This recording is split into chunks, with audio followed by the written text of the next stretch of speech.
C'est une crise, c'est une mesure, pardon, qui est surtout dirigée contre la spéculation, en tout cas telle que nous l'entendons. Et d'ailleurs, c'est une des critiques ou des questions que l'on pourrait adresser au projet très flou, avancé par M. Sarkozy, Mme Merkel hier, à leur sommet. C'est est-ce que vraiment c'est une taxe pour lutter contre la spéculation? Auquel cas, il faudrait que le taux de cette taxe soit suffisamment élevé. Voilà. Et alors, il est clair que c'est une mesure, cette taxation sur les transactions financières, qui n'est absolument pas suffisante pour résoudre le problème de la crise actuelle qui est bien plus globale.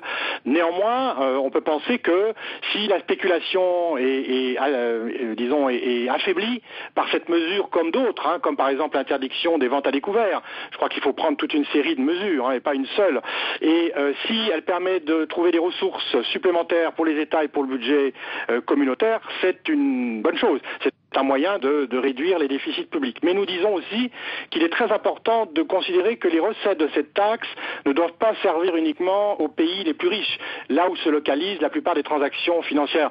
Il faut aussi raisonner en termes de solidarité internationale et penser que ces ressources venant des taxes sur les transactions financières pourraient servir à abonder des fonds de développement, par exemple pour tenter de résoudre ou d'améliorer la situation des pays les plus pauvres en matière d'éducation, de santé et d'alimentation.